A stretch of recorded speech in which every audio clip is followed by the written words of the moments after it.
Terlebih, setiap Bu Atun mengeluhkan sakit yang ia derita, perkembangan warung mereka tidak hanya membuat ekonomi Bu Atun dan Pak Kardi berubah, tapi juga kehidupan keduanya menjadi semakin panas.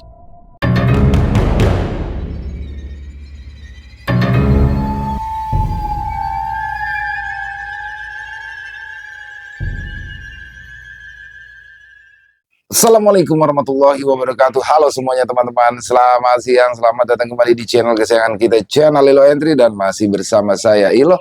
Dimanapun teman-teman berada, semoga teman-teman selalu dalam keadaan sehat walafiat tanpa kekurangan satu apapun dan dimurahkan rezekinya. Amin amin ya robbal alamin. Doa terbaik pokoknya untuk teman-teman semua ya.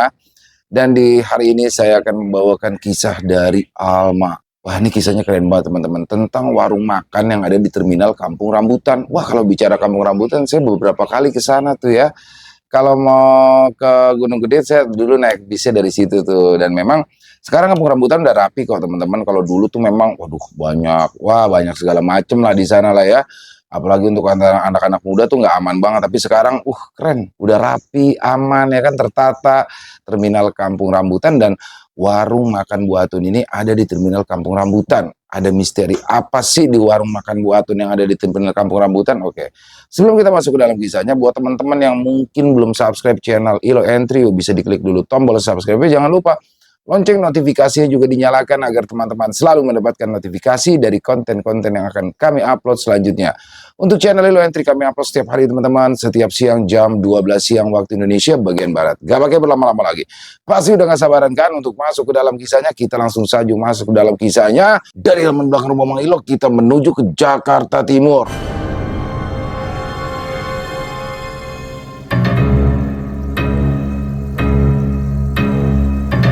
Warung makan Bu Atun di terminal Kampung Rambutan. Jakarta adalah kota yang selalu dianggap kota impian oleh banyak perantau yang datang dari berbagai daerah untuk mengadu nasib. Upah yang tinggi membuat banyak warga dari daerah datang untuk mendapatkan kehidupan yang lebih baik. Pagi baru saja turun, matahari bahkan belum terlihat sepenuhnya. Namun, suasana kota Jakarta yang memang tidak pernah sepi kini terlihat begitu ramai. Di terminal Kampung Rambutan, berbagai bus jurusan antar kota dan provinsi baru saja berhenti di sisi kanan terminal. Satu persatu penumpang turun dengan wajah penuh lelah. Di ujung terminal, sebuah warung makan terlihat sudah ramai oleh para pembeli. Berbagai menu masakan tertata rapi di dalam etalase kaca. Pak, kamu jaga warung dulu. Aku mau ke pasar belanja. Beberapa bahan makanan udah habis. Bu Atun meraih tas jinjing yang ada di dalam laci meja. Wajahnya penuh keringat, sisa masak hari ini. Kamu jangan lupa beli ikan sama ayamnya lebih banyak, karena banyak yang nyari kalau malam, jawab Pak Kardi, suami Bu Atun. Ya wes, aku berangkat dulu. Kamu hati-hati jaga warung, jangan meleng. Tanpa menunggu jawaban, Bu Atun segera meninggalkan warung. Langkahnya tenang di antara hiruk-pikuk terminal yang semakin ramai dengan penumpang bus dan angkutan umum. Bu Atun dan Pak Kardi adalah pasangan suami istri yang rela meninggalkan kampung halaman demi mendapatkan kehidupan yang lebih baik di Jakarta. 10 tahun sudah mereka membuka usaha warung makan di terminal Kampung Rambutan. Selama itu juga warung makan mereka tidak pernah sepi pembeli. Masakan Bu Atun yang begitu enak membuat banyak orang selalu datang, ditambah dengan kebersihan warung, pelayanan yang ramah, dan harga yang murah menjadi nilai plus di mata para sopir angkutan umum dan para pengunjung terminal.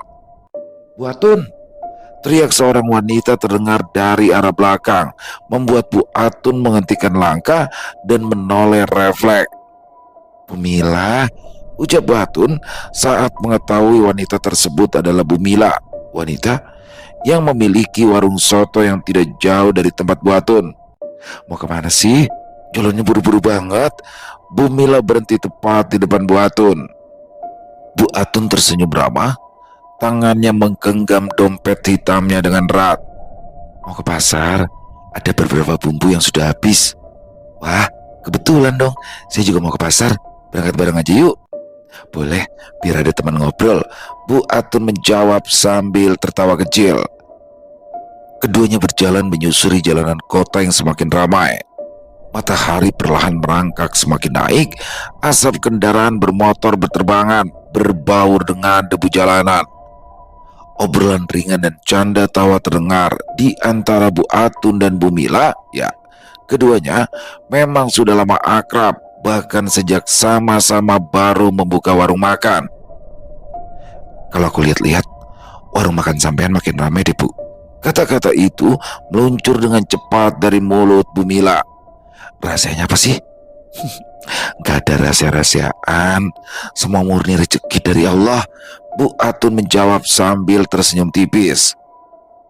Suasana di antaranya kembali sunyi, hanya suara deru kendaraan bermotor dan hiruk pikuk jalanan memecah keheningan di antara Bu Mila dan Bu Atun. Tapi kok beberapa hari ini aku gak pernah lihat ibu masak di warung deh, tanya Bu Mila tiba-tiba.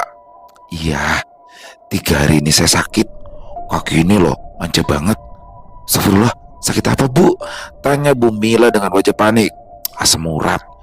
Ya namanya orang tua, penyakitnya aneh-aneh. Bu Atun menjawab sambil terkekeh. Tidak berapa lama, Bu Atun dan Bu Mila tiba di sebuah pasar tradisional. Aroma amis bercampur rempah langsung tercium. Saat mereka masuk ke dalam lingkungan pasar, hari ini pasar terlihat lebih ramai dari biasanya.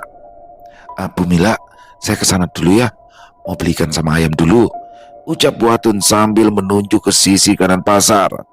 Ya Bu, kebetulan saya juga mau beli bumbu soto dulu, jawab Bu Mila.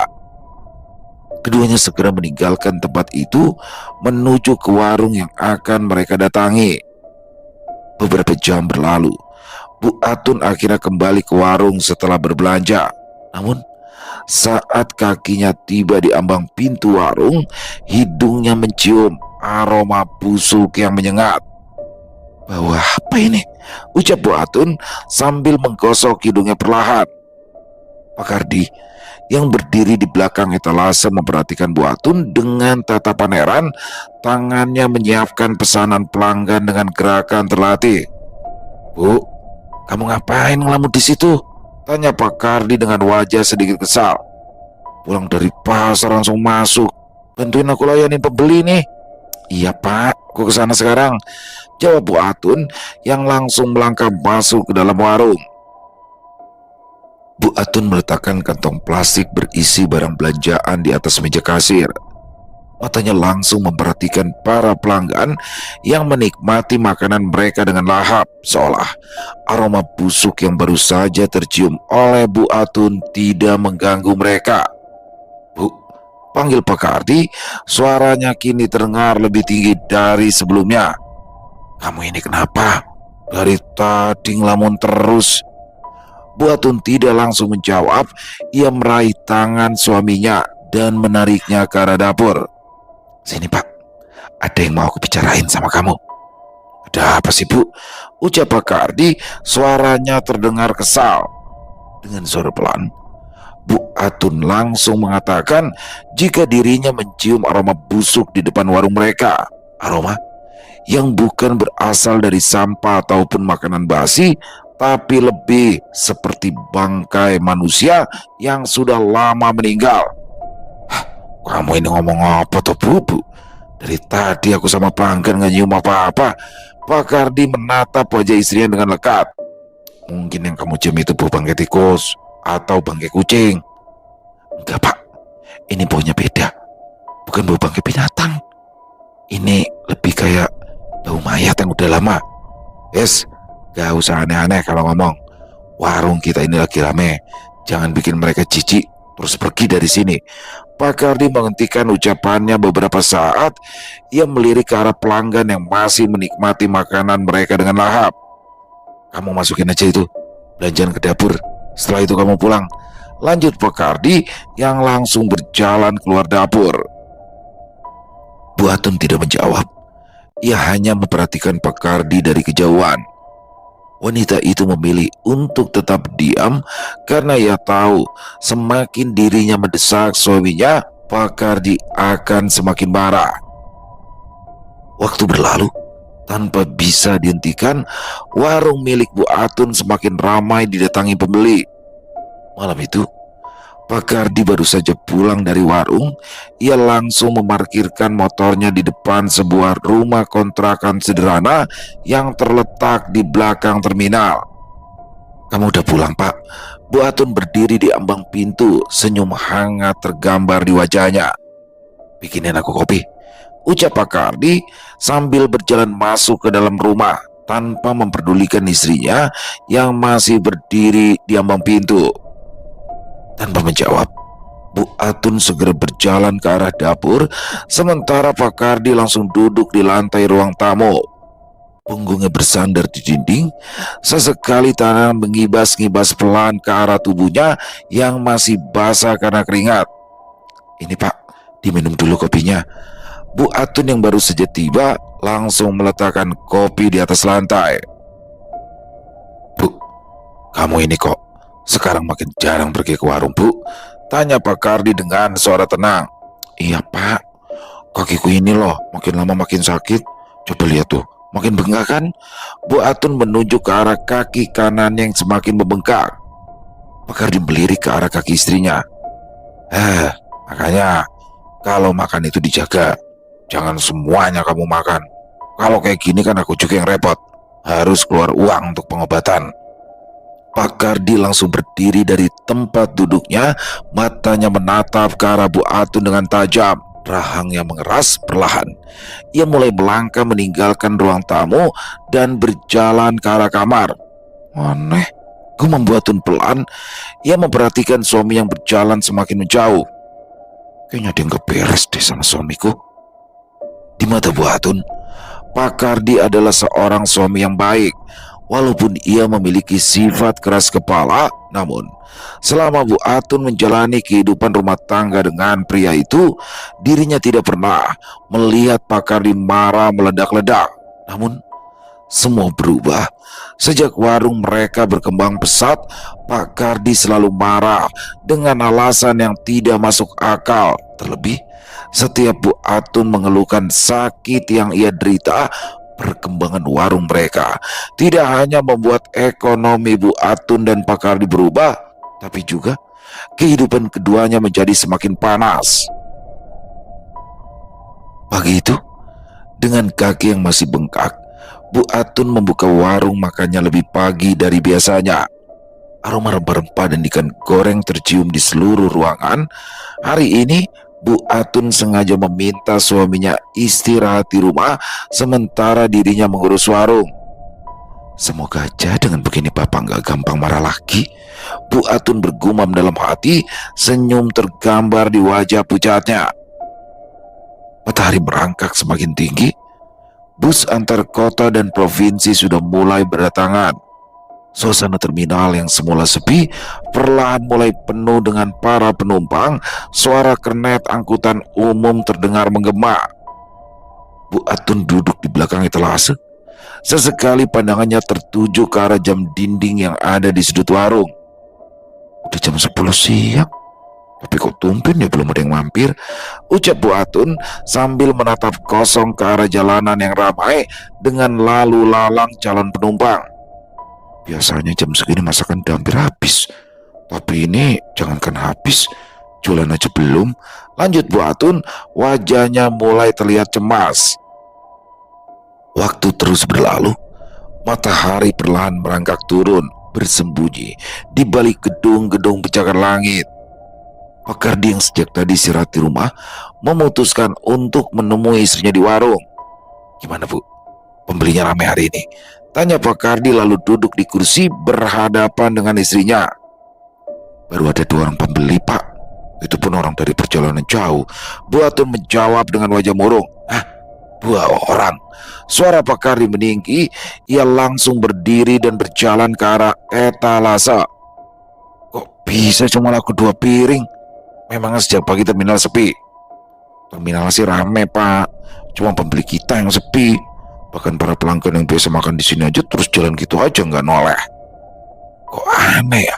Gumam Pak Kardi, ia mengambil sendok dan mengecek semua makanan yang ada di dalam etalase makanan. Bu, ini kenapa masakannya bersih semua bu? Ucapan itu tiba-tiba keluar dari mulut Pak Kardi.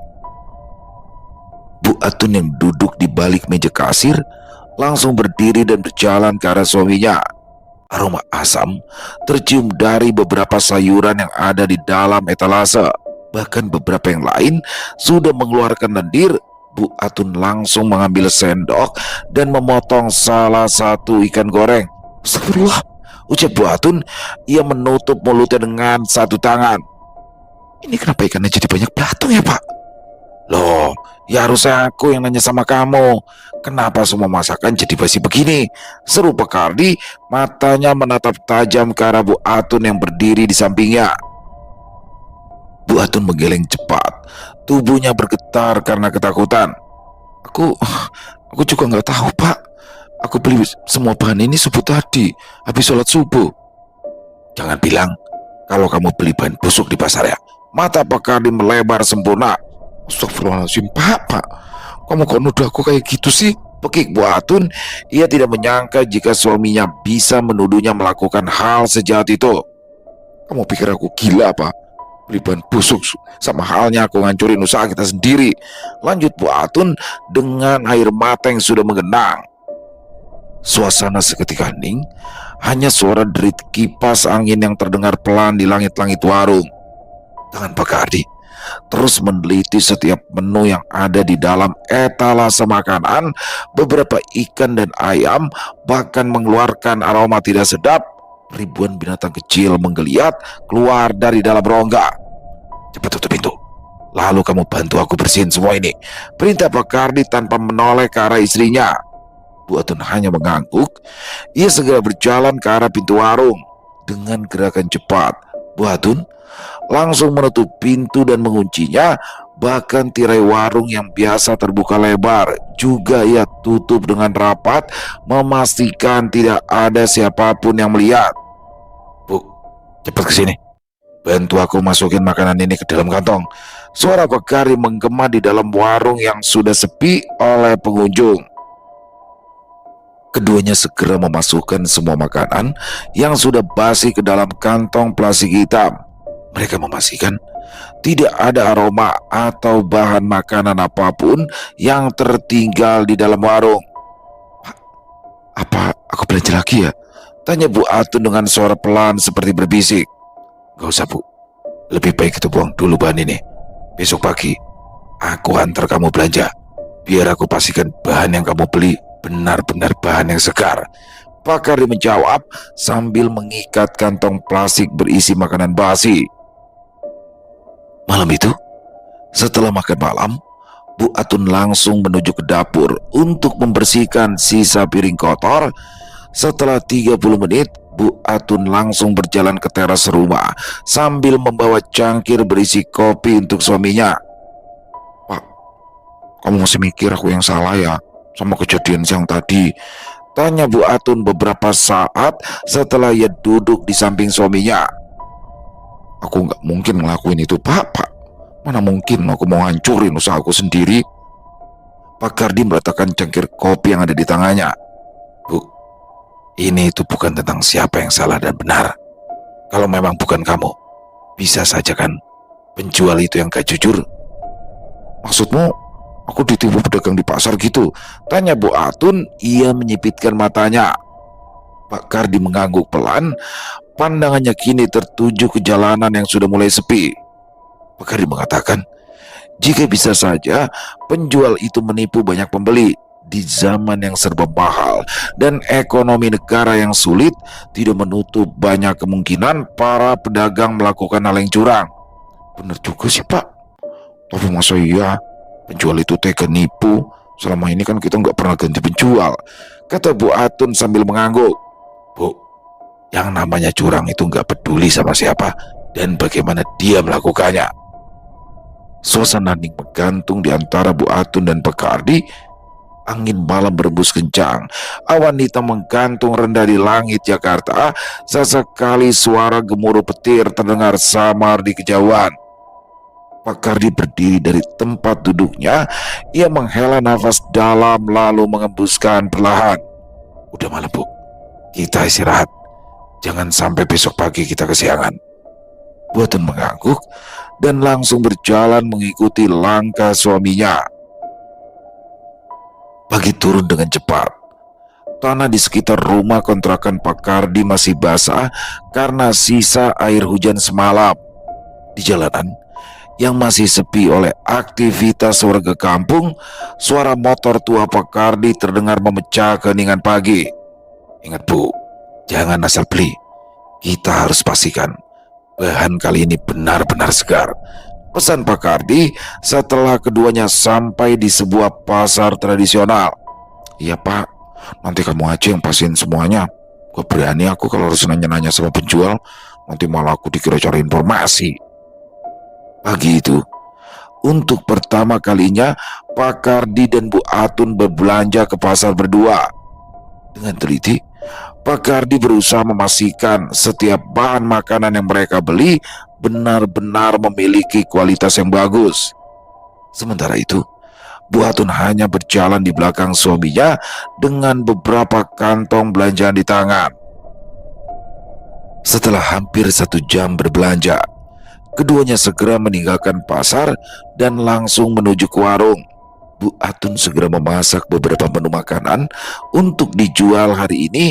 Aroma rempah dari beberapa jenis sayuran, ikan goreng, dan ayam goreng tercium di seluruh warung. Bahan yang kita beli hari ini benar-benar segar, Bu. Jadi aku yakin makanan ini tidak akan basi. Pak Kardi menatap ke arah menu masakan yang sudah tertata rapi di etalase. Ya, Pak, kamu benar. Hari ini warung kita pasti ramai lagi, Bu Atun menjawab dengan penuh keyakinan. Setelah beberapa jam menunggu, Pak Joko, seorang kenaik bus, masuk ke dalam warung. Dia duduk di salah satu kursi yang ada di ujung warung. Pak Kardi, nasi campur sama lauknya telur balado ya, seru Pak Joko sambil menoleh ke arah Pak Kardi yang duduk di belakang meja kasir. Tidak berapa lama, Pak Kardi menghampiri Pak Joko dengan sepiring nasi campur pesanannya. Monggo silakan, Pak. Pak Kardi meletakkan piring di hadapan Pak Joko.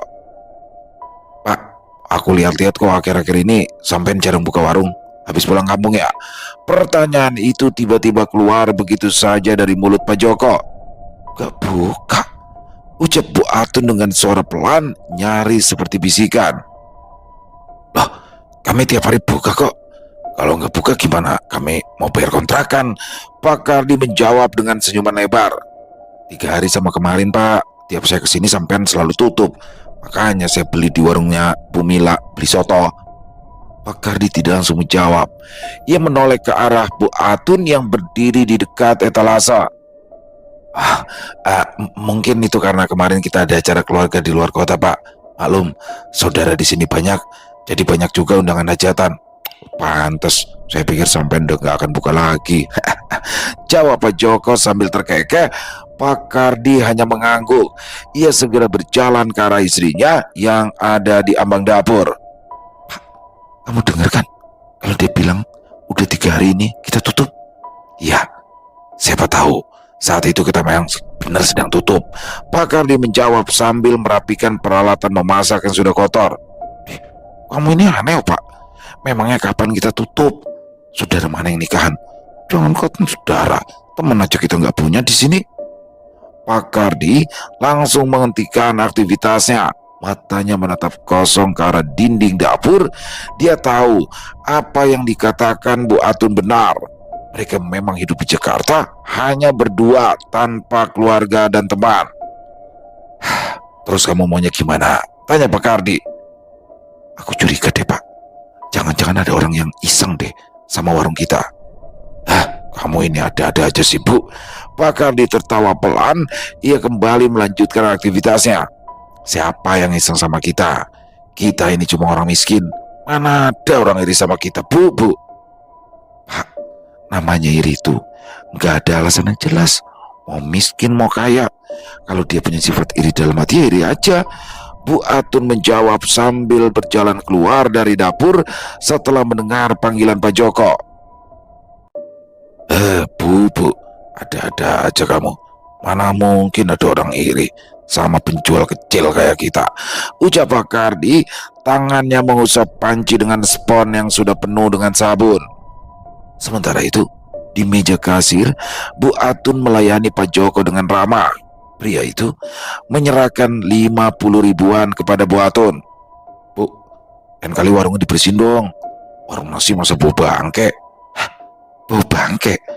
Maksudnya gimana ya Pak? Tanya Bu Atun penasaran. Loh, memang ibu nggak nyium apa? Jawab Pak Joko.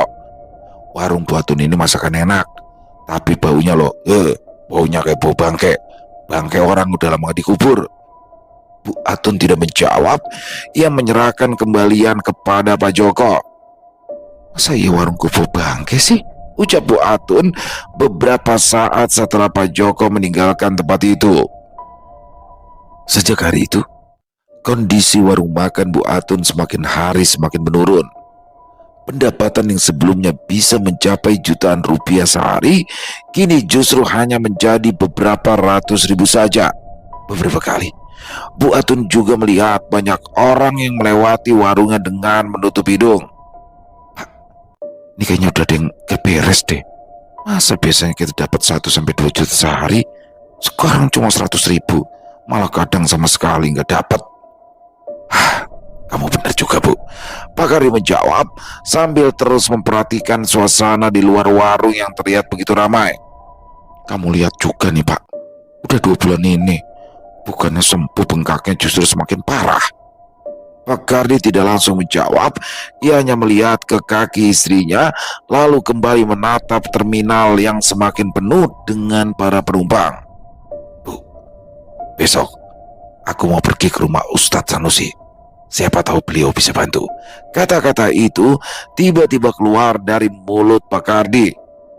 Ustadz Sanusi? Ucap Bu Atun dengan suara pelan. Ya, Ustadz Sanusi, yang dulu pernah jadi korban jambret di terminal ini, yang dulu pernah kita bantu antar pulang. Oh iya, aku ingat Pak. Tapi apa iya dia bisa bantu masalah kita yang berhubungan sama hal gaib? Bu Atun menjawab. Ia seolah ragu. Ya kita coba saja dulu Bu. Besok kamu buka warung sendirian dan jangan bilang sama siapapun soal masalah warung ini ya. Bu Atun mengangguk. Ya Pak, aku akan jaga rahasia ini sampai kamu datang. Ustadz Sanusi adalah seorang pria berusia 49 tahunan. Beberapa bulan yang lalu, ia pernah menjadi korban jambret di terminal saat baru saja turun dari bus antar provinsi. Pak Kardi yang melihat kesusahan Ustadz Sanusi akhirnya membantunya pulang ke rumah salah satu anaknya yang ada di Jakarta. Sejak hari itu, hubungan Ustadz Sanusi dan Pak Kardi begitu akrab seperti keluarga. Keesokan harinya, setelah membantu Bu Atun menyiapkan jualan, Pak Kardi segera mengendarai motor tuanya menyusuri jalanan kota menuju ke rumah anak Ustadz Sanusi. Entah kenapa, harapannya kali ini seolah begitu besar pada pria yang hanya dikenalnya beberapa jam dulu. 1 jam berlalu, motor yang dikendarai Pak Kardi berhenti di sebuah rumah sederhana. Di teras rumah, seorang pria parubaya dengan menggunakan sorban berdiri di teras rumah sambil tersenyum ke arah Pak Kardi. Di tangannya, sebuah tasbih kayu terus berputar pelan. Assalamualaikum Ustadz, ucap Pak Kardi sambil berjalan ke arah Ustadz Sanusi. Waalaikumsalam, jawab Ustadz Sanusi, tangannya langsung menjabat tangan Pak Kardi. Bagaimana kabarnya? Warungnya masih ramai kan? Alhamdulillah baik Pak Ustadz. Cuma Pak Kardi menghentikan ucapannya. Ia seperti ragu untuk melanjutkan perkataannya. Ada apa Pak Kardi? Tanya Ustadz Sanusi dengan rasa penasaran. Ayo, mari masuk ke dalam. Kita bicara di ruang tamu saja ya. Ustadz Sanusi membuka pintu rumahnya dengan lebar. Ia mempersilahkan Pak Kardi masuk ke dalam rumah dan duduk di sofa ruang tamu. Setelah keduanya duduk, Pak Kardi mulai menceritakan permasalahan yang ia hadapi, yaitu tentang warungnya yang semakin hari semakin sepi, aroma busuk yang terus tercium, masakan yang selalu basi walaupun baru dimasak, dan kondisi kaki Bu Atun yang semakin membengkak. Ustadz Sanusi mengangguk pelan saat mendengar cerita yang disampaikan oleh Pak Kardi. Tasbih di tangannya terus bergerak, kali ini lebih cepat. Karena itulah saya datang ke sini dengan maksud, siapa tahu Ustadz bisa membantu saya menyelesaikan masalah ini. Ya, baik. Tunggu di sini dulu, saya masuk ke dalam sebentar ya, ucap Ustadz Sanusi yang langsung berdiri dari tempat duduknya dan berjalan ke arah salah satu kamar. Setelah menunggu hampir 5 menit, Ustadz Sanusi kembali ke ruang tamu dengan botol berisi air putih. Pria itu meletakkan botol ke atas meja. "Percikan air ini di sekitar warung dan oleskan juga ke kaki istrimu ya," perintah Ustadz Sanusi dengan suara serak. "Apapun yang tercium di dalam warung, setelah air ini dipercikan, dan istrimu harus diam. Apapun yang terjadi jangan ikut campur." Pak Kardi mengangguk paham. "Kalau boleh tahu, apa yang terjadi dengan warung kami ya Ustadz?" "Tidak apa, hanya guna-guna kecil, bisa dimusnahkan dengan doa. Tujuanmu membersihkan warung dan tubuh istrimu, jadi jangan menanyakan hal apapun di luar itu ya." "Loh, tapi Ustadz..." "Pak Kardi, bukan saya tidak mau bilang apa dan siapa yang mengirim itu ke Bapak dan keluarga. Hanya saja saya tidak mau ucapan saya jadi fitnah. Biar semua menjadi rahasia Allah. Yang terpenting sekarang, Bapak dan keluarga bisa melanjutkan hidup dengan baik dan sehat ya." Ustadz Sanusi memotong ucapan Pak Kardi dengan cepat. Pak Kardi mengangguk pelan. Ia segera meraih botol yang ada di meja, lalu memasukkannya ke dalam tas jinjingnya. Tidak berapa lama, Pak Kardi akhirnya berpamitan pulang. Sepanjang perjalanan, yang ada di dalam pikirannya adalah keadaan normal untuk warung dan kesehatan Bu Atun. "Gimana Pak? Apa Ustadz Sanusinya ada?" tanya Bu Atun saat melihat suaminya masuk ke dalam warung. "Alhamdulillah ada Bu. Dia kasih air ini dan minta aku percikan ke seluruh warung, terus juga dioleskan ke kakimu juga." "Wah, jadi benar dong kalau ada orang iseng sama warung kita?" tanya Bu Atun penasaran. "Ya aku juga nggak tahu. Soalnya waktu aku tanya Ustadz Sanusi cuma bilang guna-guna kecil. Beliau juga nggak bilang siapa orangnya." "Loh, kok gitu? Emang kenapa sih kalau dia kasih tahu siapa pelakunya?" Bu Atun yang semakin penasaran menggeser tempat duduk yang mendekat ke arah suaminya. "Yang nggak tahu Bu. Beliau itu cuma bilang apa yang dia katakan takutnya nanti jadi fitnah." Pak Kardi berdiri, tangannya mulai membuka tutup botol yang kini ada di genggamannya. Perlahan, ia mengusapkan kaki istrinya dengan air doa yang diberikan Ustadz Sanusi, lalu memercikan air itu ke seluruh warung dan mengusapkannya ke semua barang yang ada di sana. Beberapa menit kemudian, aroma gosong tercium begitu pekat di sekitaran warung Pak Kardi. "Kok kayak ada bau daging gosong ya?" ucap Bu Atun yang langsung menutup hidung dengan tangannya. "Loh iya Bu, kamu lupa matiin kompor ya?" Bu Atun menggeleng, tangannya masih menutup hidung. "Enggak Pak, dari tadi aku nggak masak apa-apa." Apa jangan-jangan ini efek dari air doa ini ya Pak?" "Wah, bisa jadi Bu. Berarti selama ini di warung kita dan juga di badanmu ada makhluk gaib yang sengaja dikirim orang untuk menghancurkan kita." "Astagfirullah, siapa ya Pak? Siapa sih orang yang tega berbuat sejahat itu sama kita? Padahal selama ini kita nggak pernah jahat loh sama orang lain." Bu, namanya orang yang gak suka, mau kita baik atau jahat, ya tetap aja benci. Mau kamu kasih nyawamu juga tetap salah di mata dia." Bu Atun tidak menjawab. Ia hanya mengangguk pelan mendengar ucapan Pak Kardi, suaminya. Suara teriakan tiba-tiba terdengar di antara keramaian terminal Kampung Rambutan. Beberapa orang segera berlari ke arah sumber suara, termasuk Pak Kardi dan Bu Atun yang segera keluar dari dalam warung. "Pak, ada apa ya? Kok kayaknya itu dari warung sotonya Bu Mila deh, ucap Bu Atun yang kini berdiri di ambang pintu warungnya. Bapak juga nggak tahu, Bu. Dah, lebih baik kita masuk aja. Jangan ikut campur, perintah Pak Kardi yang langsung menarik tangan istrinya. Oh, tapi gimana kalau terjadi apa-apa sama Bu Mila, Pak? Bu, dia itu punya suami. Warga juga pasti banyak yang bantu. Tadi Ustadz Sanusi bilang, apapun yang terjadi, kita nggak boleh ikut campur. Pak Kardi berusaha menjelaskan pada istrinya. Jadi maksud kamu, selama ini yang bikin aku sakit, Bu Mila dong? Ya, aku juga nggak tahu, Bu. Aku nggak mau sujon. Udah, lebih baik kita beres-beres dan pulang. Kita jualan besok lusa aja. Bu Atun langsung mengangguk faham. Ia segera membantu suaminya merapikan semua menu masakan ke dalam plastik untuk dibawa pulang ke rumah kontrakan. Sementara itu, di warung soto Bu Mila, orang semakin banyak berkumpul untuk melihat kejadian apa yang menimpa wanita tersebut. 4 hari berlalu. Sejak kejadian siang itu, Bu Atun dan Pak Kardi kini sudah mulai menjalani hari-hari mereka seperti biasa. Warung yang selama ini sepi, kini sudah dipenuhi banyak pembeli. Aroma sayur dan ikan goreng tercium tajam di hidung. Suara hiruk pikuk obrolan para pembeli terdengar di seluruh warung nasi Pak Kardi. Pak Kardi, udah tahu belum kalau Bu Mila 4 hari lalu meninggal karena ketumpahan kuah soto? Tanya Pak Joko yang duduk di bangku kayu. Loh, enggak Pak, kok bisa sampai ketumpahan kuah soto? Emangnya gimana ceritanya? Pak Kardi mencoba menggali informasi dari Pak Joko. Ya kami juga nggak tahu. Kata suaminya sih, tangannya katanya kesenggol dinding warung, terus salah satu pancing guyur badannya. Innalillahi wa inna ilaihi rajiun.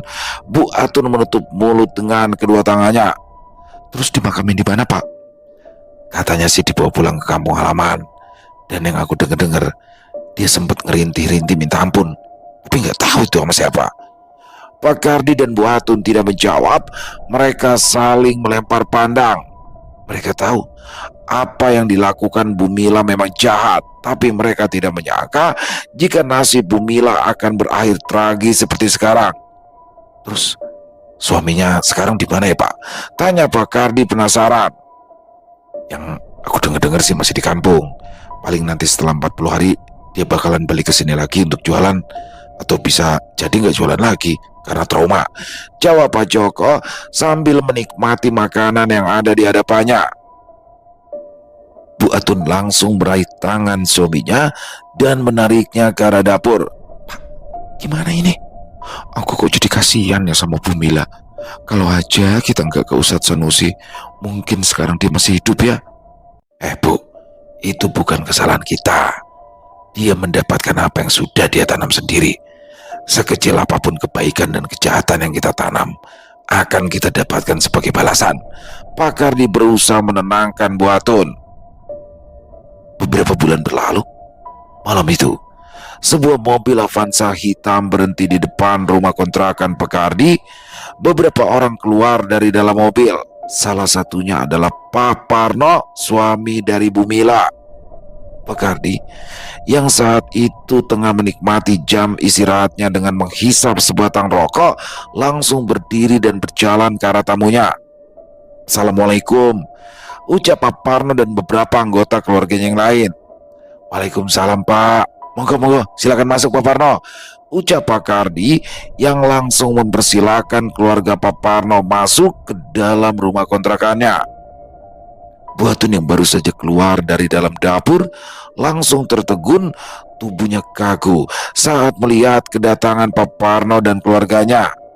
Monggo, silakan duduk Pak. Maaf kalau duduknya di lantai. Nggak apa-apa Pak Kardi, di rumah kami juga sama kok duduk di lantai, jawab Pak Parno sambil berusaha tersenyum. Setelah semua duduk, Pak Parno pun mulai menjelaskan tentang maksud kedatangannya ke rumah Pak Kardi. Di hadapan Bu Atun, Pak Kardi dan seluruh keluarganya, Pak Parno meminta maaf atas kejahatan almarhum Bu Mila selama ini. Dia mengatakan, jika selama ini Bumila sudah menaburkan tanah kuburan di depan warung Pak Kardi, dan ia juga sudah mengirimkan sosok anak kecil gaib untuk membuat Bu Atun kesulitan berjalan. Sosok anak gaib itu bergelendotan di kaki Bu Atun sebelumnya. Astagfirullahaladzim, ucap Bu Atun. Ia seperti tidak percaya dengan apa yang baru saja didengarnya. Kenapa Bumila bisa sejahat itu sama kami ya? Padahal selama ini loh, saya itu selalu menganggap kalian seperti saudara kami sendiri. Istri saya adalah korban dari sifat iri dalam dirinya sendiri. Beberapa kali saya sudah mengingatkan, bukannya berhenti, dia makin terus terobsesi untuk menghancurkan Pak Kardi dan keluarga. Suasana seketika berubah hening. Pak Parno dan keluarganya menundukkan wajah seolah menghindari kontak mata dengan Pak Kardi dan istrinya. Dan karena itulah kami datang ke sini untuk meminta maaf atas kesalahan istri saya selama ini. Suara Pak Parno kali ini terdengar bergetar seperti menahan tangis. Sudah Pak Parno, kami sudah memaafkan almarhumah. Mungkin ada sifat kami juga yang pernah menyinggung almarhumah, makanya beliau sampai nekat melakukan hal itu. Pak Kardi mencoba mencairkan suasana. Terima kasih Pak, Bu. Terima kasih sudah mau memaafkan kesalahan istri saya. Oh ya, ngomong-ngomong, kapan Pak Parno mau jualan lagi ya? Tanya Pak Kardi. Ia berusaha agar Pak Parno tidak semakin larut dalam kesedihan. Pak Parno menggeleng pelan. Wajahnya mendongak, menatap Bu Atun dan Pak Kardi bergantian. Sepertinya saya nggak jualan lagi Pak. Saya mau hidup di desa saja sebagai petani, sambil merawat makam istri saya. Saya yakin sekarang almarhumah juga sudah tenang di alam sana. Jadi lupakan saja apa yang sudah pernah terjadi. Tugas kita bagi yang masih hidup adalah mendoakan Bumila agar ditempatkan di tempat yang paling baik di sisi Allah. Amin. Pak Kardi tersenyum dan langsung dijawab anggukan kepala oleh Pak Parno. Beberapa jam berlalu, Pak Parno dan keluarganya akhirnya berpamitan pulang. Malam itu, untuk pertama kalinya, Pak Parno menjalani kehidupan barunya dengan meminta maaf atas kesalahan istrinya. Sementara Pak Kardi dan Bu Atun berusaha ikhlas dengan apapun yang sudah menimpa mereka. Pengalaman ini menjadikan pelajaran bagi mereka agar berusaha untuk tidak terlihat kaya di depan orang lain. Selesai. Wow, luar biasa kisah dari Alma. Waduh. Nggak taunya Mila, pemilik warung soto yang warungnya sepi dan nyalain warungnya Bu Atun yang rame. Padahal kan jelas beda. Warungnya Bu Atun itu warung nasi atau biasa disebut apa, ramesan lah ya. Nah warungnya Mila ini warung soto kan udah beda jenis. Ya jelas dong kalau bicara masalah warung di terminal, orang ini kan lebih, kalau warung nasi ini lebih variasi ya teman-teman ya. Kita bisa makan pakai ayam, pakai ikan, pakai telur. Oh bosan hari ini pakai ini, besok pakai itu. Tapi kalau warung soto kan hanya begitu saja. Tapi percaya deh, rezeki nggak bakal ketuker kok. Mau kayak gimana pun pasti akan ada bagiannya. Nah di sini Mila akhirnya nggak kuat tuh karena rasa iri dengki sudah menyulut hatinya sehingga dia pakai tanah kuburan. Waduh, kasihan banget ya Bu Atun, kakinya bengkak gede, warungnya sepi, ditutup ya kan, terus banyak yang basi makanannya. Dan pada akhirnya setelah ketahuan, alhamdulillah ya ada Ustadz Sanusi, kawan daripada suami Bu Atun, yang akhirnya menolong. Nah di sini Bumila mendapatkan karmanya, dia tersiram kuah soto, mungkin luka bakarnya parah ya kali ya, karena air mendidih itu parah banget teman-teman, satu panci loh. Sehingga nyawanya pun tidak bisa diselamatkan dan akhirnya meninggal dunia. Dan alhamdulillah Bu Atun dan juga suami memberikan maaf untuk almarhumah Bumila setelah suaminya Pak Parno datang untuk meminta maaf. Keren banget kisahnya, terima kasih Alma. Ditunggu lagi untuk kisah selanjutnya. Mari kita ambil hikmah yang baik ya dalam kisah barusan dan dibuang yang buruk-buruknya. Buat yang suka dengan videonya bisa diklik tombol like-nya, tombol hype-nya juga boleh diklik, dan jangan lupa dong untuk dibantu juga di-share ya link videonya ke teman-teman yang lain agar juga ikut merasa terhibur. Buat teman-teman yang punya komentar lain lain yang punya pendapat lain bisa menuliskannya di dalam kolom komentar ataupun hanya sekedar saling menyapa, silakan. Insya Allah kami akan menjawabnya satu persatu. Di akhir kata, saya Ilo mengucapkan permohonan maaf apabila mungkin dalam pembawaan kisahnya barusan ada kata-kata saya yang salah ataupun ada kata-kata saya mungkin yang kurang berkenan. Saya mohon dibukakan pintu maaf yang seluas-luasnya. Sampai berjumpa lagi di konten-konten kami selanjutnya. Masih bersama saya Ilo di channel Ilo Entry. Salam sehat, sukses selalu untuk kita semua. Wassalamualaikum warahmatullahi wabarakatuh.